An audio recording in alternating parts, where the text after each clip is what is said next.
Quality study अकॅडमीच्या YouTube चॅनलवर तुमच्या सर्वांचं स्वागत आहे विद्यार्थी मित्रांनो. आज आपण 13 फरवरीचे चालू घडामोडीचे प्रश्न पाहणार आहोत. आपण ही सिरीज लॉन्च केलेली आहे. ही सिरीज UPSC, MPSC व इतर सर्व परीक्षेसाठी अत्यंत उपयोगाची आहे. या सिरीजमध्ये आपण एक्झाम पॉईंट ऑफनं एक महत्त्वाचा टॉपिक पाहतो. तर आजचा आपला महत्त्वाचा टॉपिक आहे फरवरी महिन्याचे महत्त्वाचे दिवस. याबद्दल आपण संपूर्ण माहिती पाहणार आहोत. चला आता आपण आपल्या लेक्चरची सुरुवात करूया. तर काल विचारला गेला प्रश्न तुमच्यासाठी होता विद्यार्थी मित्रांनो, विंग्स इंडिया 2026मध्ये कोणत्या विमानतळाला वर्षातली सर्वोत्तम विमानतळ हा पुरस्कार मिळालेला आहे? तर या प्रश्नाचं उत्तर होता इंदिरा गांधी आंतरराष्ट्रीय विमानतळ, म्हणजे ऑप्शन क्रमांक 4 आपला योग्य उत्तर होता. त्यानंतर पुढला प्रश्न, आजचे प्रश्न पाहूया. केंद्रीय कृषी मंत्री शिवराज सिंग चौहान यांनी देशव्यापी डाळ आत्मनिर्भरता अभियान कोणत्या राज्यातून सुरू केलेला आहे? तर तो राज्य आहे मध्य प्रदेश राज्य, म्हणजे ऑप्शन क्रमांक 3 आपला योग्य उत्तर राहील. आता आपण याबद्दल महत्त्वाची माहिती पाहूया.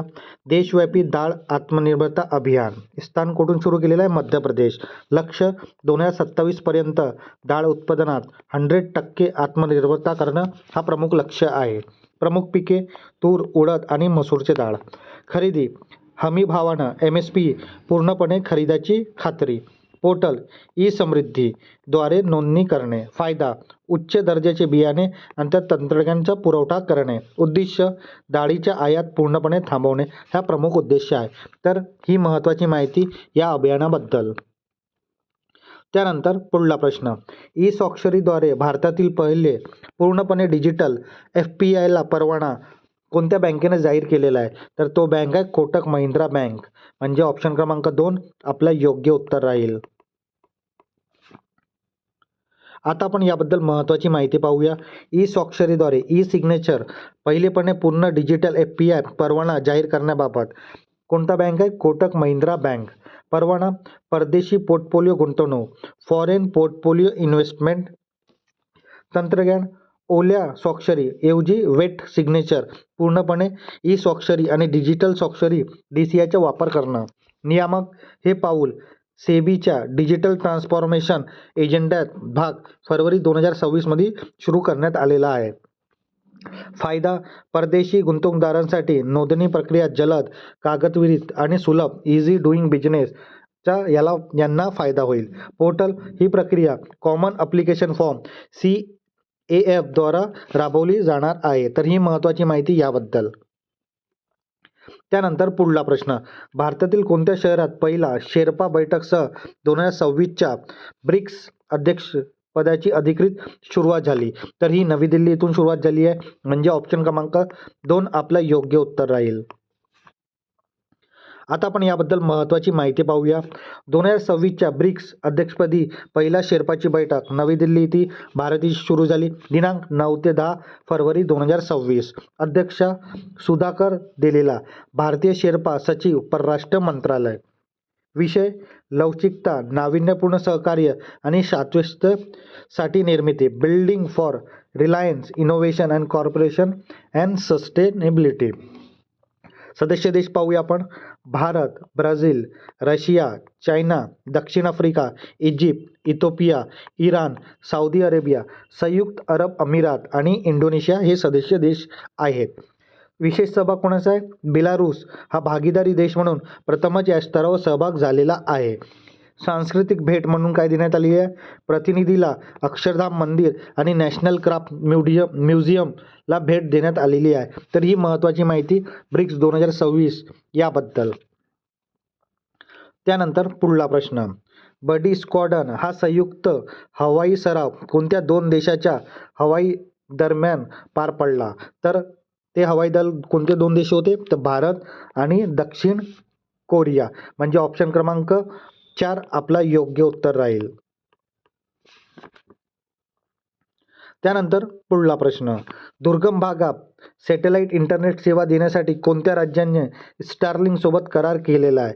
तर गुजरात राज्यानं स्टारलिंक सोबत करार केलेला आहे. कच्छच्या भागात इंटरनेट सेवा पुरवण्यासाठी हा करार करण्यात आलेला आहे, म्हणजे ऑप्शन क्रमांक 2 आपला योग्य उत्तर राहील. महाराष्ट्रानं पण असाच करार केलेला आहे विद्यार्थी मित्रांनो. त्यानंतर पुढला प्रश्न, दरवर्षी जागतिक युनानी दिन कधी साजरा केला जातो? तर जागतिक युनानी दिन दरवर्षी 11 फरवरीला साजरा करण्यात येतो, म्हणजे ऑप्शन क्रमांक 2 आपला योग्य उत्तर राहील. त्यानंतर पुढला प्रश्न, 2025चा भ्रष्टाचार धारणा निर्देशांक करप्शन प्रिस्क्रिप्शन इंडेक्समध्ये भारताची कितवी रँक आहे? तर भारताचा क्रमांक तिथे लागतो 91वा, म्हणजे ऑप्शन क्रमांक 3 आपला योग्य उत्तर राहील. आता आपण याबद्दल महत्त्वाची माहिती पाहूया. 2025च्या भ्रष्टाचार धारणा निर्देशांक मध्ये भारताचा रँक कितवा लागतो? तर 91वा भारताचा रँक लागतो. किती देशामध्ये? तर 182 देशामध्ये. गेलेल्या वर्षाच्या तुलनात 2024मध्ये भारताची रँक किती होती? 96वी होती. आता 5 स्थानाची भारतानं झेप घेऊन भारताचा क्रमांक किती आहे? तर 91वा भारताचा क्रमांक आहे. स्कोर, भारताचा स्कोर 39वा आहे. 0 ते 100 या स्केलवर त्यांच्या स्कोर मापला जातो. संस्था, हे निर्देशांक ट्रान्सपरन्सी इंटरनॅशनल या संस्थेद्वारे जाहीर केला जातो. प्रथम क्रमांक डेन्मार्क या देशाचा प्रथम क्रमांक आहे. डेन्मार्कचा स्कोर किती आहे? 89 स्कोरसह जगात सर्वात कमी भ्रष्ट देश हा डेन्मार्क ठरलेला आहे. आणि सर्वात भ्रष्ट देश कोणता आहे? तर सर्वात भ्रष्ट देश सोमालिया आणि दक्षिण सुदान आहे. दोन्ही 9 स्कोरसह सर्वात खाली, म्हणजे सर्वात भ्रष्ट देश ठरलेले आहेत. तर ही महत्त्वाची माहिती याबद्दल. त्यानंतर पुढला प्रश्न, दरवर्षी जागतिक रेडिओ दिवस केव्हा साजरा करण्यात येत असतो? तर जागतिक रेडिओ दिवस केव्हा साजरा करण्यात येतो? तर 13 फरवरीला जागतिक रेडिओ दिवस साजरा करण्यात येतो.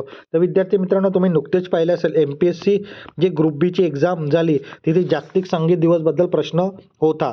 तर जे वर्ष आपण दिवस साजरे करतो त्याबद्दल तुम्ही हे माहिती नोट डाऊनच करून ठेवा. येणाऱ्या परीक्षामध्ये याबद्दल प्रश्न असू शकतो. त्यानंतर पुढला प्रश्न, दिल्ली क्रीडा महाकुंभात ब्रँड अँबॅसेडर म्हणून कोणाची नियुक्ती करण्यात आलेली आहे? तर शिखर धवन यांची नियुक्ती करण्यात आलेली आहे, म्हणजे ऑप्शन क्रमांक 1 आपला बरोबर उत्तर राहील. त्यानंतर पुढला प्रश्न, भारताचा पहिला म्युझिकल रोड कोणत्या शहरात तयार करण्यात आलेला आहे? तर हा महाराष्ट्रात मुंबई येथे सुरू करण्यात आलेला आहे, म्हणजे ऑप्शन क्रमांक 2 आपला योग्य उत्तर राहील. आता आपण याबद्दल महत्त्वाची माहिती पाहूया.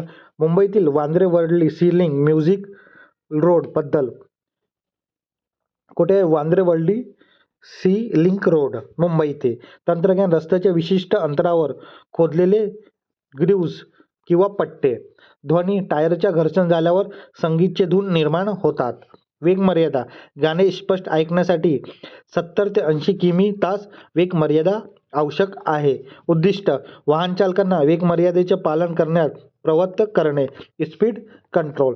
सुरक्षा, चालकांची एकाग्रता वाढवणे आणि अपघाताचे प्रमाण कमी करणे याचा मुख्य उद्देश आहे. तर ही महत्त्वाची माहिती म्युझिकल रोडबद्दल. आता विद्यार्थी मित्रांनो, आपण आपल्या जे चालू घडामोडीची प्रश्नाची सिरीज आहे तिथे आपण एक्झाम पॉईंट म्हणून एक महत्त्वाचा टॉपिक पाहतो. तर आजचा आपला महत्त्वाचा टॉपिक आहे फरवरीमधले महत्त्वाचे दिवस.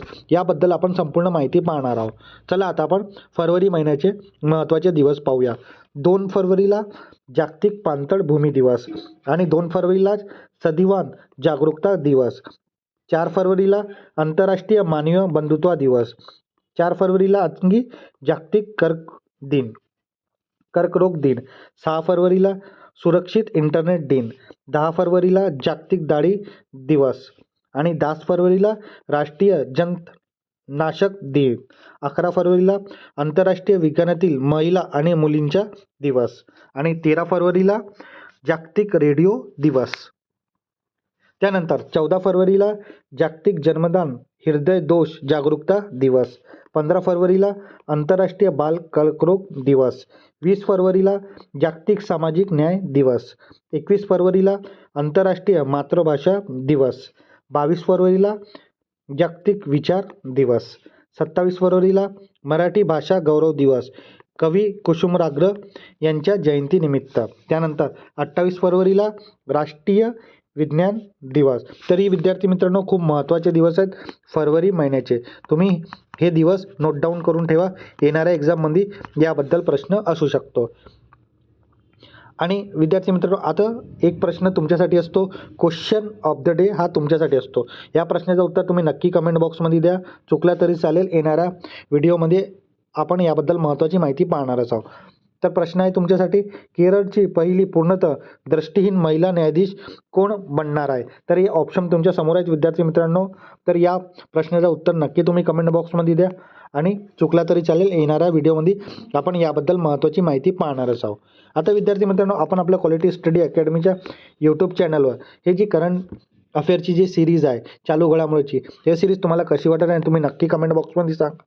हे सिरीज तुम्हाला आवडत असेल तर नक्की लाईक करा, शेअर करा आणि आपल्या क्वालिटी स्टडी अकॅडमीच्या यूट्यूब चॅनलला सबस्क्राईब करायला विसरू नका. धन्यवाद.